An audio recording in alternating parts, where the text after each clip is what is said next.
28 फरवरी को रूसी सेना का 64 किलोमीटर लंबा काफिला एक साथ कीव की तरफ बढ़ रहा था। लेकिन अब रूस ने अपनी रणनीति बदल ली और कीव की तरफ बढ़ते अपने काफिले को बांट दिया है।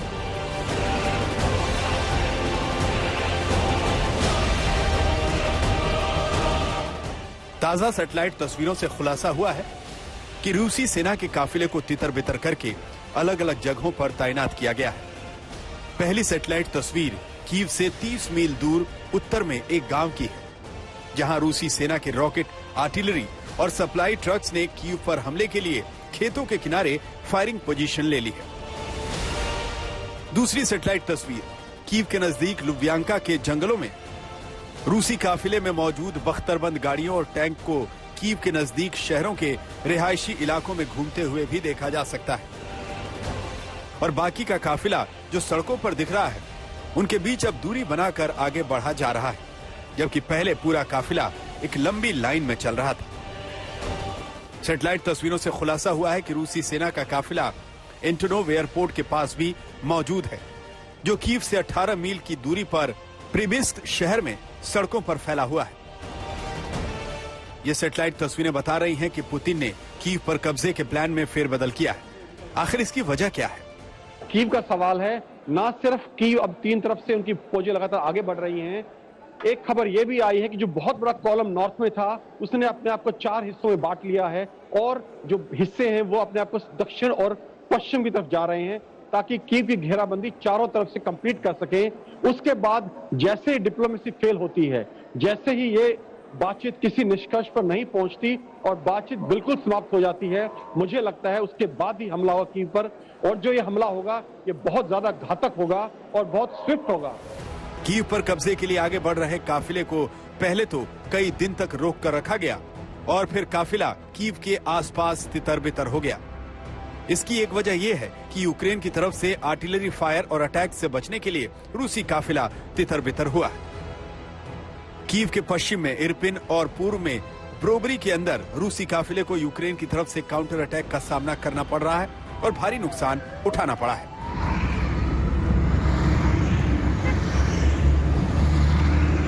Будемо займатися зачисткою одного із сіл, в якому зараз знаходяться орки. यूक्रेन के काउंटर अटैक से रूस को मजबूर कर दिया है कि वो अपनी प्लानिंग बदले, लेकिन अमेरिकी इंटेलिजेंस एजेंसियों का मानना है कि रूस ने रास्ता बदला है, इरादा नहीं। रूसी काफिले में शामिल टैंक अब कीव शहर के सेंट्रल स्क्वायर से महज 9 मील की दूरी पर खड़े हैं, जो पहले 13 मील की दूरी पर थे। इसके अलावा कीव के नजदीक खेतों में रॉकेट आर्टिलरी का फायर पोजीशन में आ जाना भी बताता है कि रूस कीव पर हमले के लिए कितना आतुर है। इसके अलावा सिविलियन एरिया के अंदर रूसी काफिले को पहुंचाकर रूस ने कोशिश की है कि उस पर हमला करना मुश्किल हो जाए। और जो कीव के आसपास का सीन है, सबसे इंपॉर्टेंट लड़ाई अभी चल रही है इरपिन में। इरपिन में लड़ाई अभी लगातार रूसी सेना वहां गेन्स कर रही है। वहां पर जो है रूसी टैंक्स अंदर नहीं घुस रहे हैं शहर में, क्योंकि वो बहुत बड़ा बिल्टअप एरिया है, बड़ी बड़ी इमारतें, मल्टी स्टोरी बिल्डिंग्स है वहां पर, तो कहीं से भी उन टैंक्स में हमला हो सकता है। तो टैंक्स अंदर नहीं घुस रहे हैं, सिर्फ इन्फेंट्री लड़ाई लड़ रही है इस वक्त इरपिन में। लेकिन वो लगातार गेन कर रही है, लेकिन गेन बहुत स्लो है और ये नेचुरल है। देखिए, मैं इन्फेंट्री सोल्जर रहा हूं पास्ट में, मैं आपको ये बता सकता हूं कि इन्फेंट्री के लिए बिल्टअप, ऐसे बिल्टअप एरिया में लड़ना अपने आप में एक नाइटमेयर है, एक बुरे सपने की तरह होता है, क्योंकि आपके ऊपर कहीं से भी हमला हो सकता है, कहीं भी स्नाइपर बैठे हो सकते हैं, कहीं से भी फायर आ सकता है, कहीं से भी कोई किसी खिड़की से आपके ऊपर हैंड ग्रेनेड गिरा सकता है। तो कैजुअलिटीज ज्यादा होती हैं और जो प्रोग्रेस है बहुत स्लो होती है, और यही इस वक्त हमें इरपिन में देखने को मिल रहा है। और इरपिन की महत्व क्या है कीव के लिए, वो ये है कि इरपिन इस वक्त जो है उसकी जो लोकेशन है वो नॉर्थ वेस्ट में है कीव के, और जो रूसी सेना का जमावड़ा है इस वक्त वो उसी दिशा में है।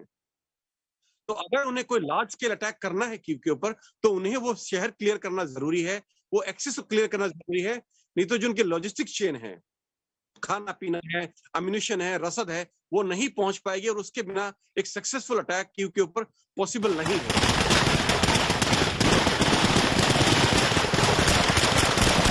रूस के सैन्य काफिले में कीव पर कब्जा करने की पूरी ताकत है, लेकिन यूक्रेनी सैनिक भी रूसी काफिले के पहिए जाम करने के लिए तैयार है। रूस को कीव में घुसने से रोकने के लिए यूक्रेनी सेना की रणनीति को आज तक ने ग्राउंड जीरो से डिकोड किया।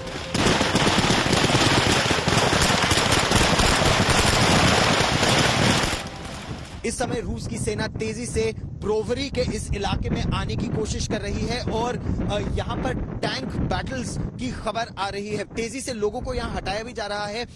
हम यूक्रेन की सेना के एक अधिकारी के साथ यहाँ पर खड़े हैं ब्रोवरी में, और वो इस फ्रंटलाइन के हिस्से में है जो इस देश की रक्षा में इस सड़क पर तैनात है। यहाँ पर टैंक बैटल्स हो भी रही है। Sir, thank you for speaking to us here. I wanted to ask you, how far are we from the front lines where the Russian forces and the Ukrainian forces are engaged on this axis? On this axis, Ukrainian armed forces and Russian ground troops were engaged just 2 days ago in 3 kilometers from here.